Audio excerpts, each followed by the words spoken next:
से रेशम बनती है, तो उसका क्या कारण है कि उसको हम रेशम बनाते हैं और उसमें ऐसे कहीं नहीं बोला जाता कि रेशम नहीं पहनना? ठीक है, बैठ। तुलसीदास जी ने इस पर लिखा है,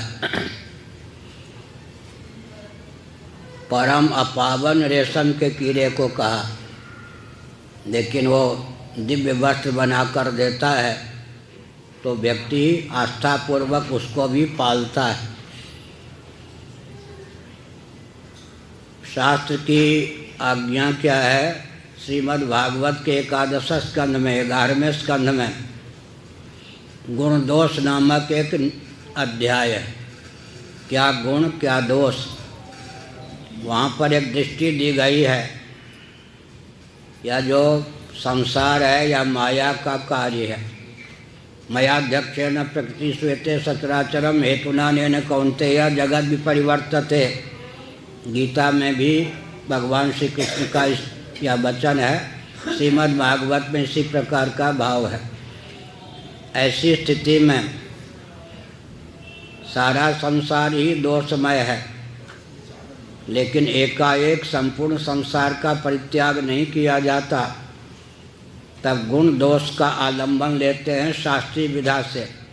शास्त्र ने जिसको गुण बताया उसको गुण समझते हैं, शास्त्र ने जिसको दोष बताया उसे दोष समझते हैं। दोष का त्याग करके शास्त्र सम्मत गुण को अपनाते हैं और अंत में उस गुण से भी अतीत परमात्मा तक पहुंच जाते हैं।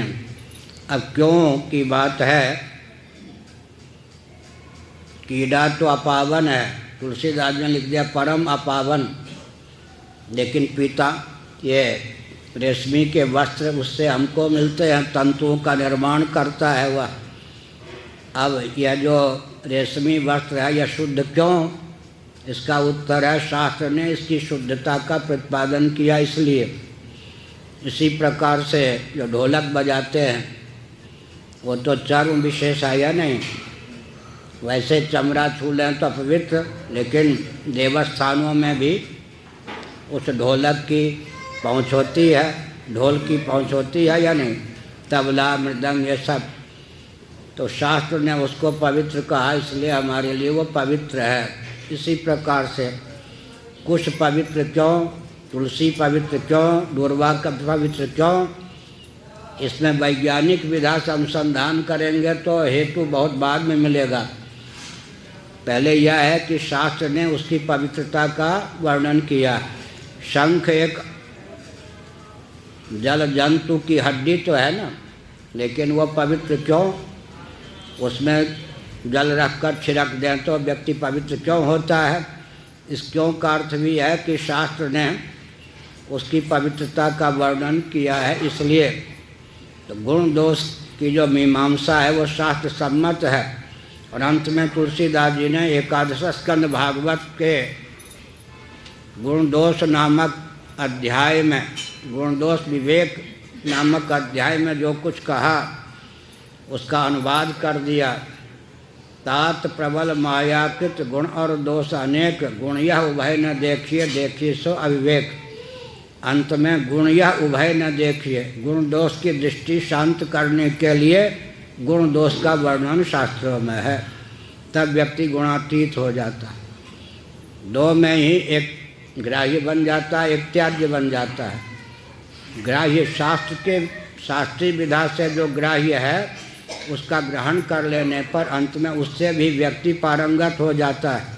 भगवद गीता के 10वें अध्याय में भगवान का वचन है, अर्जुन का वचन है, केषु केषु च भावेषु चिंत्योसि भगवान मया। आपकी विभूतियाँ हैं, क्योंकि यह सृष्टि सर्वेश्वर की अभिव्यक्ति है। सच्चिदानंद स्वरूप सर्वेश्वर की अभिव्यक्ति यह सृष्टि है। ऐसी स्थिति में समग्र सृष्टि का त्याग तो एकाएक हो नहीं सकता है। तब फिर एक का ग्रहण करके दूसरे का त्याग होता है। तो भगवान की जो सत्व प्रधान दिव्य दिव्य अभिव्यक्तियाँ हैं, क्रियासार, देशसार, वस्तुसार, भावसार, गीता के 10वें अध्याय में विभूतियों का वर्णन है, 7वें अध्याय में वर्णन है, 15वें अध्याय में वर्णन है। 9वें अध्याय में भी वर्णन है, 7वें से लेकर 15वें तक विभूतियों का अपने ढंग से वर्णन है। तो एक एक विभूति का आलंबन लेकर फिर क्या होता है, मन में दिव्यता की प्राप्ति होती है और अंत में साक्षात भगवान तक व्यक्ति के मन की गति हो जाती। जीने से सीढ़ी से पैदान पाँव रख रख कर जाते हैं ऊपर, एक ऊपर चढ़ गए, नीचे का त्याग हो गया, अंत में अंतिम सीढ़ी का भी त्याग हो जाता है। इसी प्रकार शास्त्र ने जिसको गुण कहा, दिव्य कहा, ग्राह्य कहा, उसको पकड़ करके हम धीरे धीरे जो कुछ अनात्मक प्रपंच है उसका अतिक्रमण कर लेते हैं। पहली कक्षा से दूसरी कक्षा, दूसरी कक्षा से तीसरी कक्षा, अंत में एमएससी या एमए कक्षा को भी पार कर जाते हैं। इसी प्रकार यहाँ पर पीताम्बर रेशमी वस्त्र को शास्त्र ने पवित्र कहा। अब उसमें भी क्यों कहें, तो लेबोरेटरी में, प्रयोगशाला में जाकर रेशमी वस्त्र की दिव्यता का अध्ययन करें कि उसमें जो पर्यावरण दूषित होते हैं, बैड कंडक्ट गुड कंडक्ट जैसे होता है, उसके प्रतिशोध के निवारण की कितनी क्षमता है। रेशमी वस्त्र पर अगर कोई प्रयोगशाला बने तो शास्त्र की बात युक्ति के द्वारा, प्रयोग के द्वारा भी हम सिद्ध कर सकते हैं। हो सकता है उसमें 10 वर्ष और $10,000 लग जाए। इसलिए पहले शास्त्र ने जिसको गुण कहा उसको गुण मानना चाहिए, जिसको पवित्र कहा उसे पवित्र मानना चाहिए। अब उदाहरण ले लीजिए, तोता फल में चोंच लगा देता है, रसाल आम में भी पके हुए, और पके हुए जो आम में तोता चोंच लगा देता है वो आम बहुत अच्छा माना जाता है।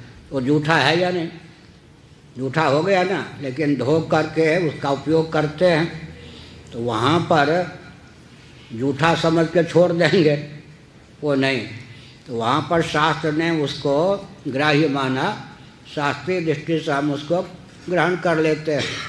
इसी तरह से पीताम्बर या रेशमी वस्त्र है, उसकी पवित्रता शास्त्रों ने बताई। अब पवित्रता क्यों है इसके लिए आप प्रयोग कीजिए। अब हल्दी का प्रयोग होता है पूजन में, केसर का प्रयोग होता है, शालग्राम, भगवान के अंदर भी सोना होता है या नहीं, केसर आदि का प्रयोग होता है। प्रयोग के पीछे वैज्ञानिकता तो है, लेकिन हर प्रयोग के पीछे वैज्ञानिक रहस्य जान करके हम प्रयोग करेंगे तो वर्षों लग जाएंगे। पहले शास्त्र ने जो बताया वो युक्ति संगत भी है, ऐसा समझकर शास्त्र की आज्ञा का पालन करके गुण और दोष में जिसको गुण शास्त्र ने बताया उसको गुण मानना चाहिए। कोई प्रयोग ही करके देखना चाहे तो देख ले, गोबर गाय का मल गोबर, भगवान अवतार लेते हैं वो भी गोबर से परहेज नहीं करते। इससे बढ़िया भगवान अवतार लेते वो भी गोमूत्र से परहेज नहीं करते। तो गोमूत्र गोबर की दिव्यता क्यों, प्रयोगशाला में देखिए, उसके गुण का प्रयोग कीजिए। पहला उत्तर यह, शास्त्र ने उसको पवित्र माना। इसलिए नैयायिकों ने एक विचित्र खेल खेला। मुरारजी देसाई सुन रहे हों तो सुन लें। नरमूत्र पेय है, मूत्र होने के कारण गोमूत्र के समान एक अनुमान बनाया नैयायिकों ने। इसमें हेत्वाभास आदि होता है, कोई भी दोष नहीं है, निर्दोष अनुमान है। नरमूत्र पेय है, मूत्र होने के कारण गोमूत्र के समान। तर्क की दृष्टि से इस अनुमान में कोई दोष नहीं है, लेकिन नैयायिकों ने कहा इस अनुमान को हम दूषित क्यों मानते हैं। गोमूत्र को शास्त्र ने पेय बताया, नरमूत्र को शास्त्र ने पेय नहीं बताया। अनुमान में दोष न होने पर भी हमारे द्वारा प्रस्तुत अनुमान सर्वथा अमान्य है।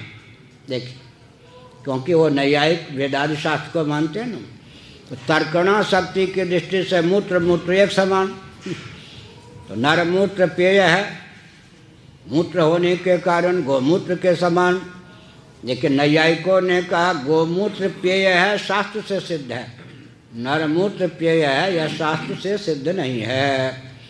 इसलिए शास्त्र विरुद्ध अगर कोई पवित्रता अपवित्रता की मान्यता पाले तो वो उचित नहीं। और शास्त्र ने कहा है तो उसके साथ मान के चलना चाहिए। हमारी बुद्धि आज काम करे या न करे, एक ही दिन में प्रयोगशाला में निष्कर्ष निकले या न निकले, उसके पीछे युक्ति भी अवश्य है। और कोई प्रश्न?